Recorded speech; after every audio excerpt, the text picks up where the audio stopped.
bâtiments dans toutes les salles de ce camp étaient les mêmes lits à 3 étages. Les détenus devaient y dormir à deux par lit, 2 détenus superposés. Dans chaque bâtiment, dans chaque bloc, au rez-de-chaussée, au premier étage, les détenus, ils étaient de 400, parfois à 700. Et ils dormaient dans...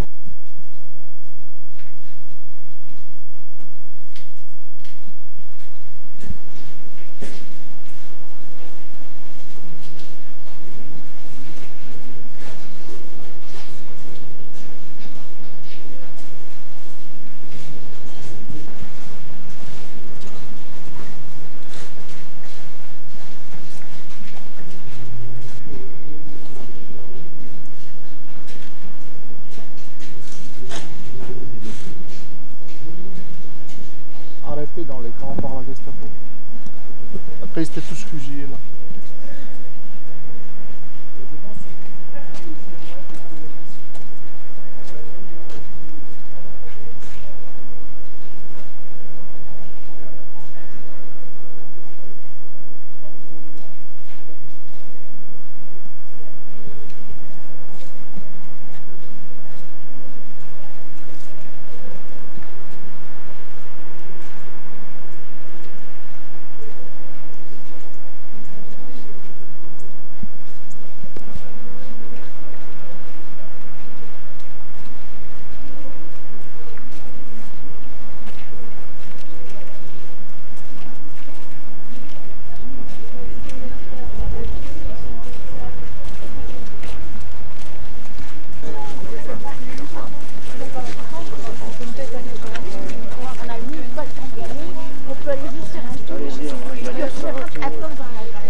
C'était gentil. Et on a un double symbole qui est le symbole de Saint-Michel de Picpus et d'amitié avec l'amicale de Suisse. Nous allons conjointement avec M. Balnanche, votre directeur et moi-même, déposer de nouveaux Sainte-Gerbe en cet honneur d'amitié et de fraternité.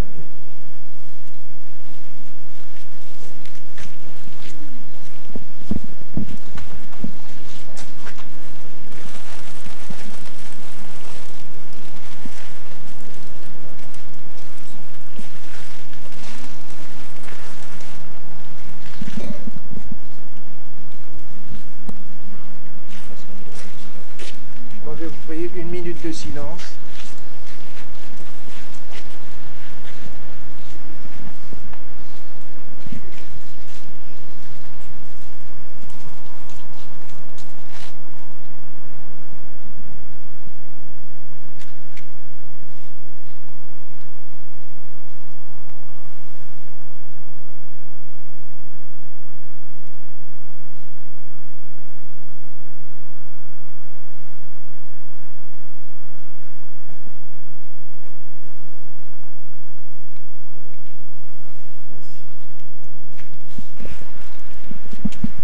Nous avons déposé cette gerbe en communion de pensée avec tous ceux qui sont passés dans ce temps, tous ceux qui sont morts à cette époque et après, qu'ils soient juifs, tziganes, blancs ou noirs. Ce que je voulais surtout vous dire aujourd'hui, c'est que pour moi, un souvenir. Il y a 59 ans, presque jour pour jour, j'arrivais ici. Je suis venu avec un convoi où il y avait 1213 personnes exactement. Et maintenant, vous connaissez un peu ce qui se passe. Il y avait 166 hommes qui sont rentrés dans le camp et 49 femmes qui sont allées au camp de Birkenau. C'est-à-dire en fait beaucoup de déchets. Quand je parle de déchets, je parle de gens qui ont été gazés malheureusement directement. Et pour moi, le premier contact évident, c'était assez rare, c'était donc de rentrer et d'être dans cette prison, dans ce bloc 11.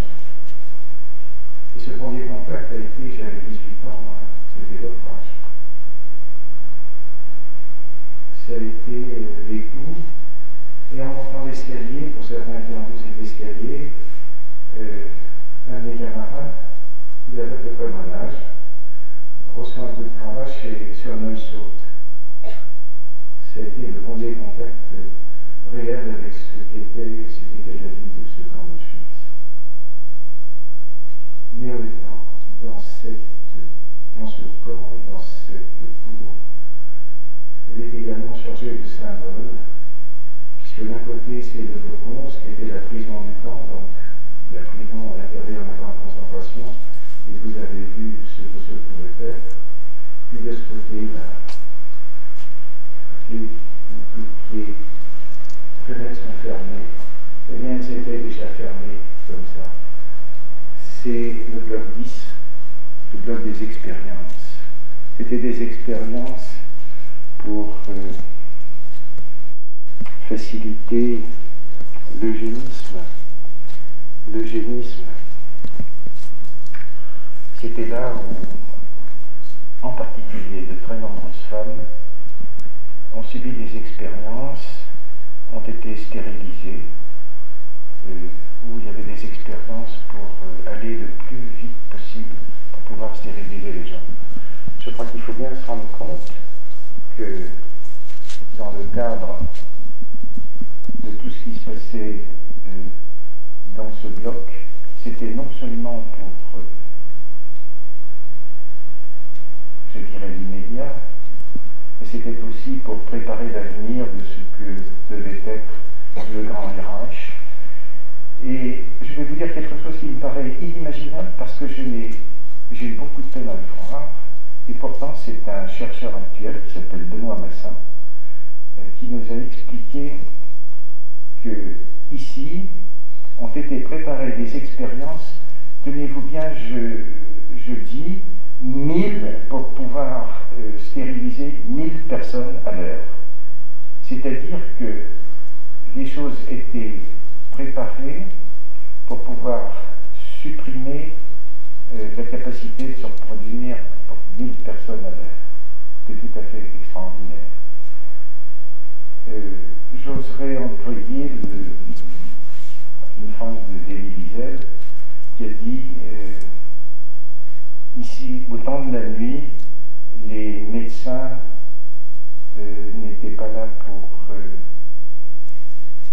se couvrir, ils étaient là pour torturer. Ils n'étaient pas là pour aider. Ils étaient là pour aider la mort et surtout la servir. Je ne dis pas, je vous donne le sens, ce n'est pas le texte exact, mais c'est le sens. Et ceci nous conduit à penser à ce qui était,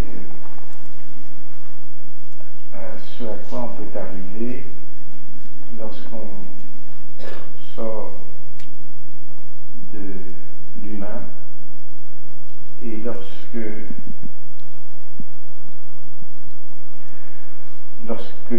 on constate comme ici que des hommes se sont arrogés le droit de décider qui devait vivre ou qui devrait mourir.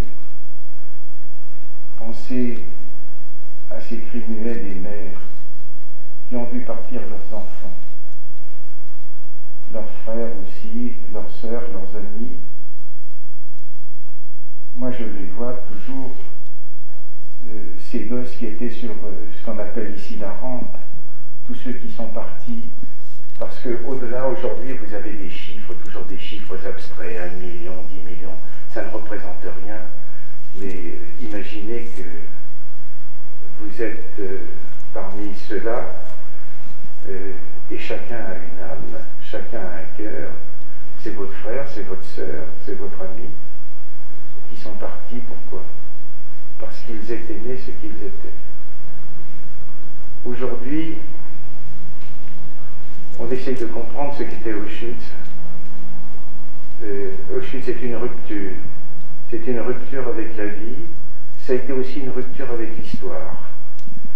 Parce que, au cours du XIXe siècle, on imaginait que le progrès était tout et que la barbarie ne pouvait pas arriver. Or, on s'aperçoit que cette rupture existe. Elle a existé malgré le progrès et on trouve... Et on se rend compte qu'au XXe siècle, et probablement les prémices du XXIe siècle ne sont pas merveilleux, on s'aperçoit qu'à la fois barbarie,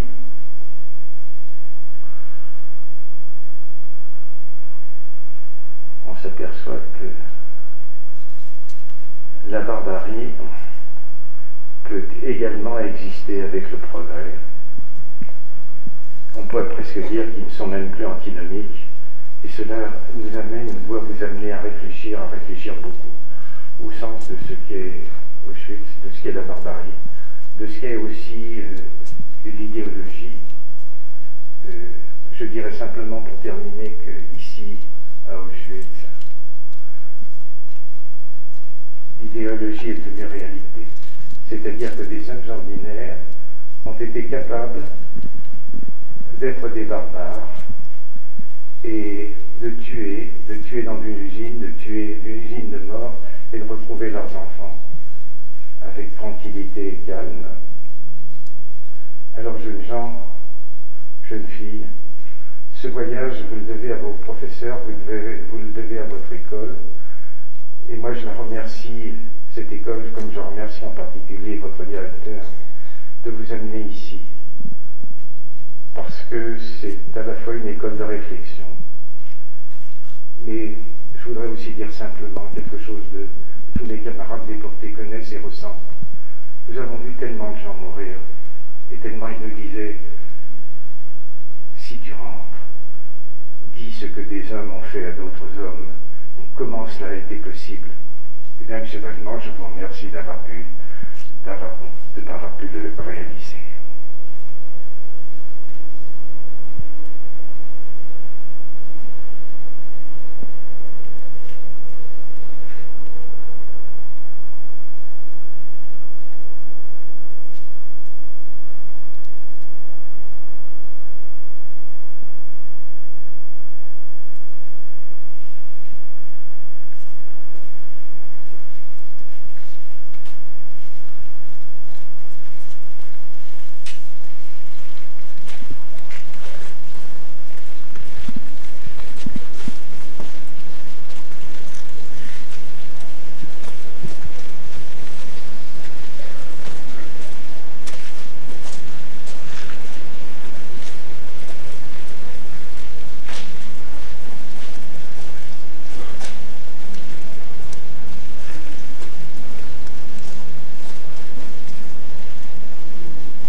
Tiens, je vais simplement leur dire... Sophie. Nous arrivons à Birkenau. Birkenau, le camp de notre mort. Bon, c'est pas la peine. On va écouter... Bon, c'est pas... Tu vois?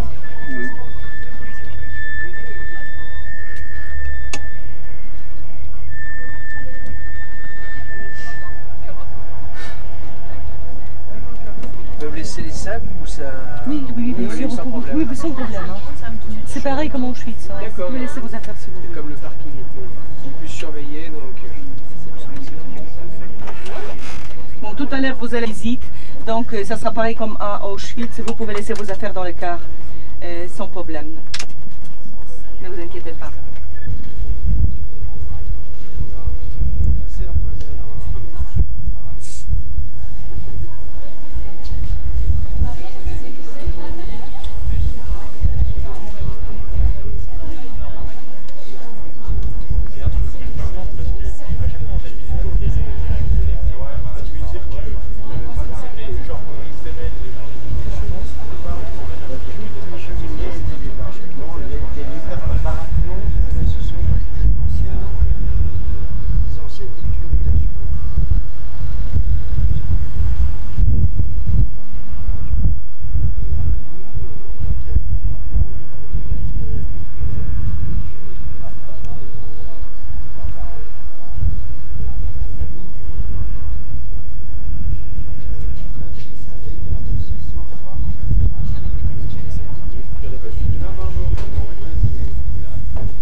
Et durant ce temps, durant ces 3 minutes, les SS retiraient ceux qui s'étaient agrippés dessus et qui étaient électrocutés.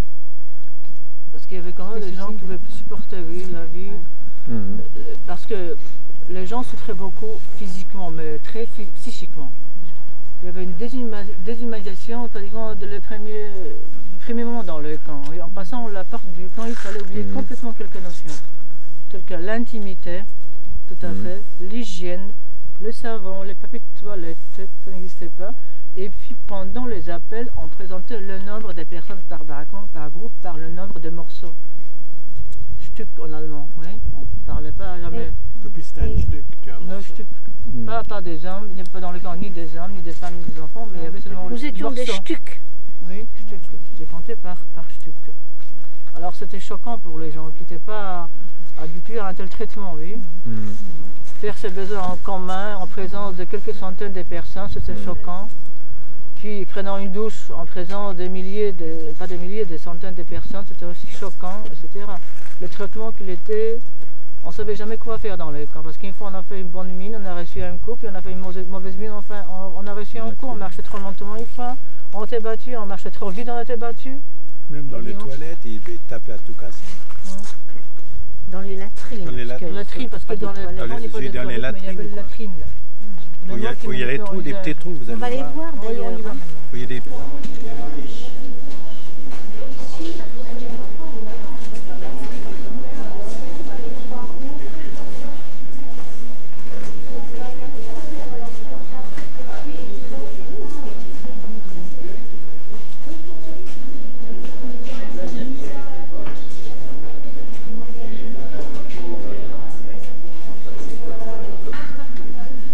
Alors voilà, approchez-vous s'il vous plaît.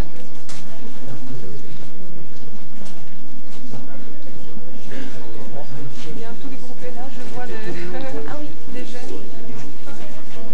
Ils sont pas avec nous, oui. Approchez-vous s'il vous plaît. Où est-ce qu'il est Henri Wolf?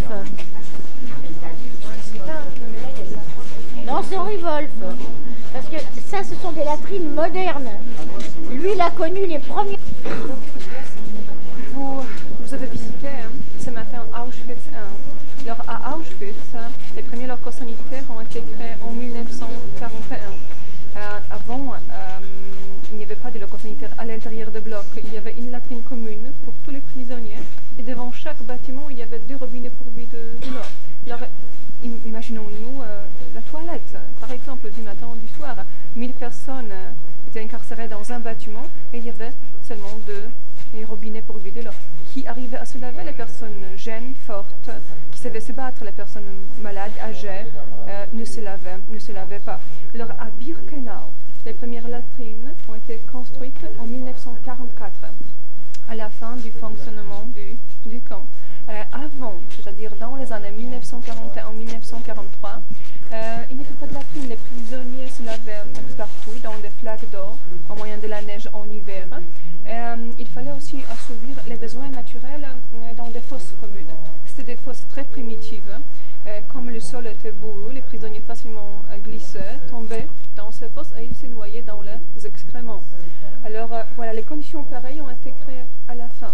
Alors dans chaque camp de concentration, il y avait 2 baraques sanitaires. Par les SS de l'administration du camp. Mais ces rations, c'était uniquement pour les rations. Les détenus recevaient le plus souvent beaucoup moins, encore beaucoup moins. Mais les rations qui étaient prévues étaient moins que suffisantes. Le matin, les détenus ne recevaient rien à manger. Parfois, avant d'aller au travail, on leur donnait un peu de liquide à boire. Ce liquide, c'était quelque chose de noir et amer.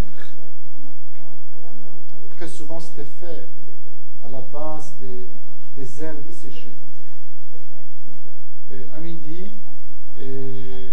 là où les détenus devaient travailler, là où ils allaient au travail, on leur distribuait de la soupe. Les capots distribuaient de la soupe.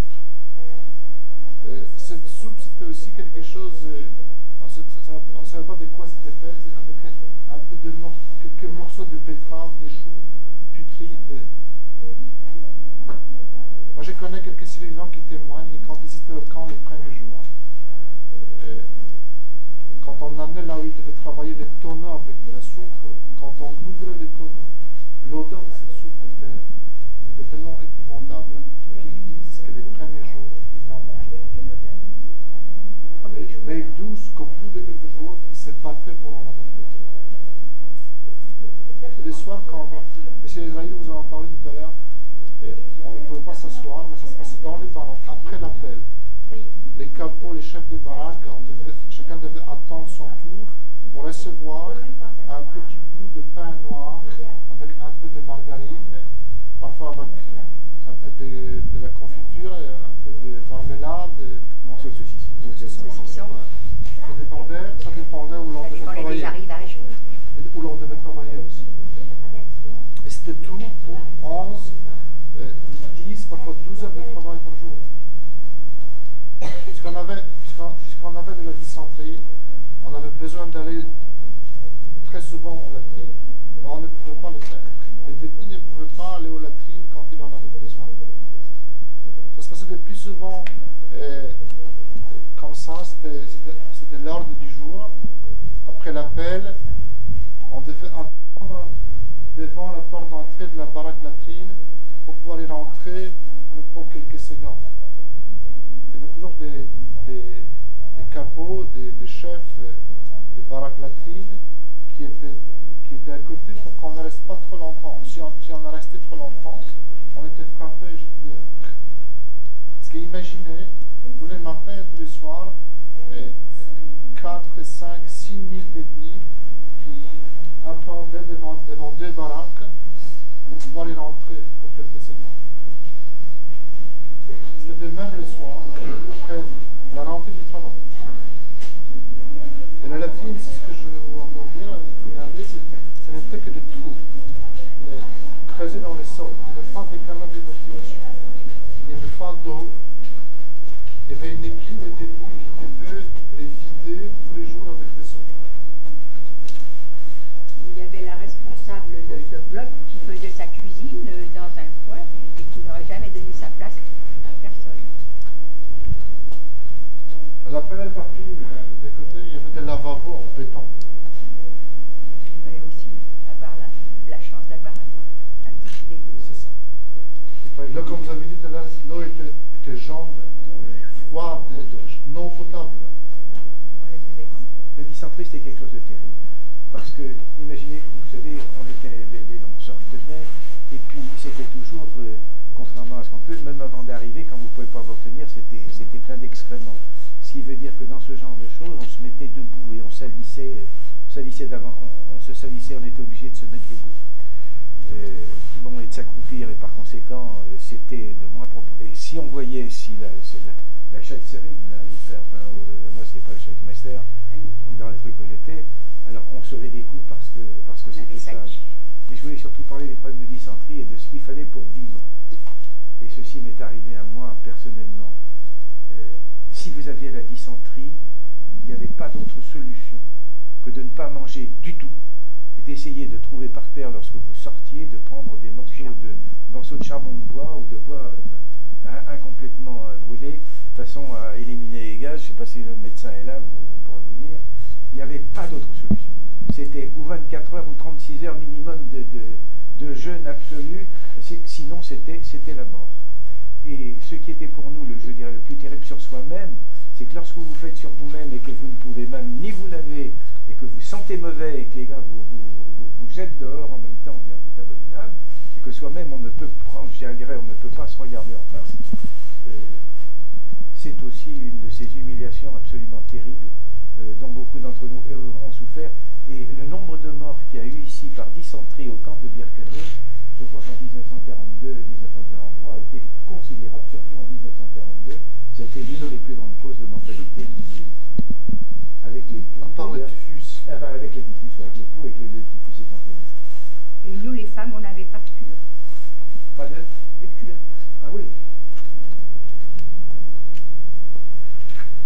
Il n'y avait pas de papier non plus. Hein. Ni papier à fleurs, ni papier jaune. Alors, on ne nous parle pas comme il n'y avait pas de papier hygiénique. Je n'ose même plus me souvenir comment ça se passait. Ben, je ne sais pas justement. Je me rappelle pas.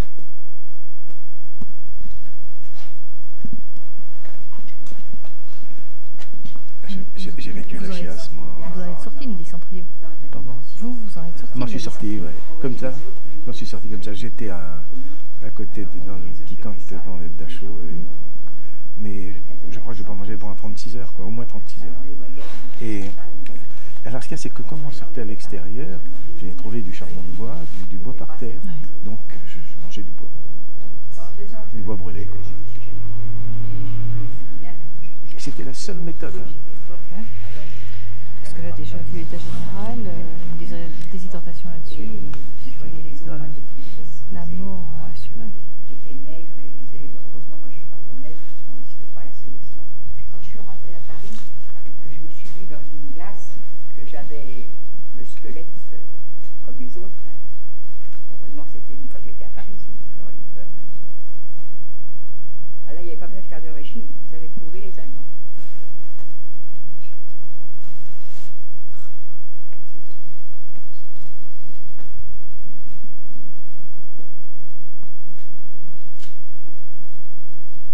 Moi j'avais la sale manie, c'est que la petite ration qu'on me donnait, je la mangeais pas, j'étais genre fourmi, alors j'en gardais pour le lendemain matin.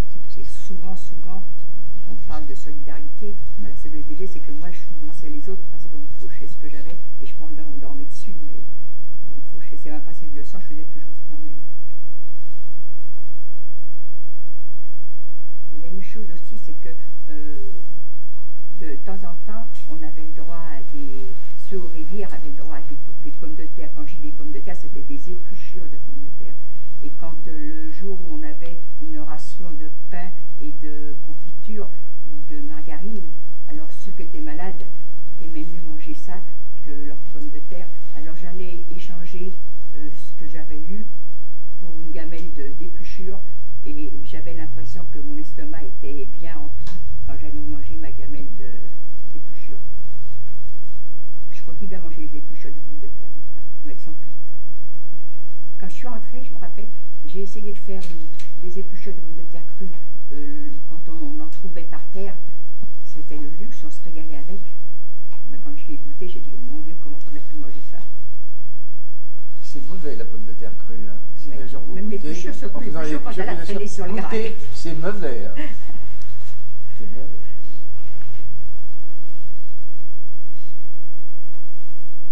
Mais à Auschwitz, vous n'aviez pas le droit de sortir le soir, hein, je vous dis.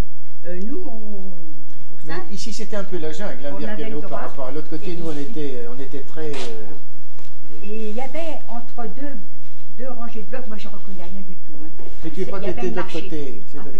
Il y avait un marché où les gens qui avaient pu organiser, c'est-à-dire voler quelque chose, venaient le proposer pour... alors, la monnaie, c'était surtout les cigarettes. Alors si vous aviez des cigarettes, c'était la fortune. Une fois, j'ai rencontré une cousine, elle était dans un commando où on s'occupait d'horticulture. Elle m'a donné une tomate. Là, au lieu de manger ma tomate, j'ai été l'échanger contre des cigarettes. Puis les cigarettes, j'ai été les échanger contre la confiture. Et les confitures, j'ai été les échanger contre des épluchures de pommes de terre. C'était mieux que ma tomate. J'ai toujours eu la bosse du commerce. Vous savez, c'est une réflexion sur la relativité du bonheur. C'est vrai, quand on n'avait rien, des épluchures de pommes de terre, c'était le rêve. Et dès que vous aviez des épluchures de pommes de terre et que ça allait un peu mieux, on disait, ah, si j'avais au moins une pomme de terre. Et puis quand vous aviez cette pomme de terre, on disait, c'est bien, mais s'il y avait un petit morceau de margarine ou pour mettre quelque chose, et puis après, si on avait encore un petit peu de sel, et chaque fois le bonheur était graduel, et vous voyez toujours cette relativité, et véritablement, il me semble qu'on la vivait, et aujourd'hui, je dirais avec 60 ans de décalage, j'ai le sentiment que je me rends effectivement compte qu'on est déphasé actuellement par la vie, et qu'on ne sait plus apprécier cette relativité du bonheur. Pensez-y.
ici. C'est ici. C'est ici. Tourne-toi vers la photo. Non, tourne-toi vers la photo. Comme ça là. Montre la photo. Avec le doigt, oui. C'est ici, quand les gens arrivaient, les femmes et les enfants, les vieillards, les SS faisaient le tri, ils étaient déjà descendus des wagons à coups de trique, et les chiens qui aboyaient. Et là, il y avait ce tri, toi tu vas à droite, tu vas à gauche, qui se faisait au hasard. Et c'est là où les personnes laissaient leurs objets dans le wagon. Non, c'est après. Ah. Quand ils étaient avancés, ils sont ici, les wagons étaient de l'autre côté. Et on leur disait, avant de descendre, vous laissez tous vos vêtements, tout va suivre au camp de famille, tout vous suivra.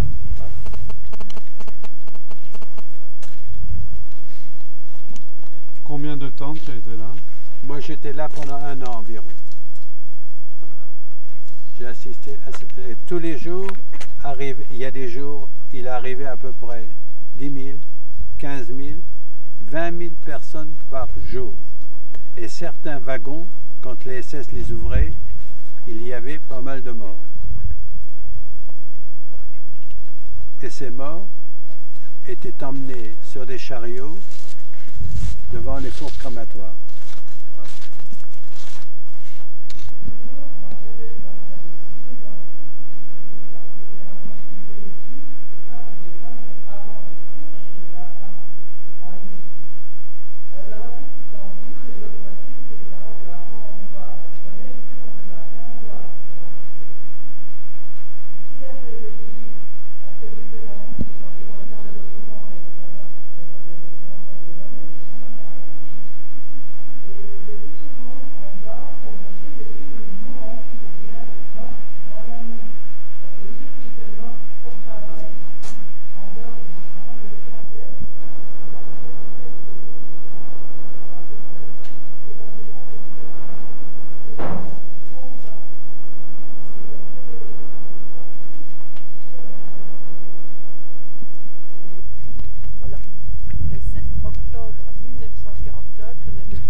Exactement. Ce que les attendrait, oui. Ça dépend de l'instinct personnel de chacun, oui. Et tous les Hongrois, donc, de 1944, ont été déportés, exterminés ici? Pas tous. Il y avait une partie qui t'envoyait vers le camp. La majorité était tuée, mais il y avait quand même, comme partout dans tous les convois, les aptes au travail envoyés vers le camp.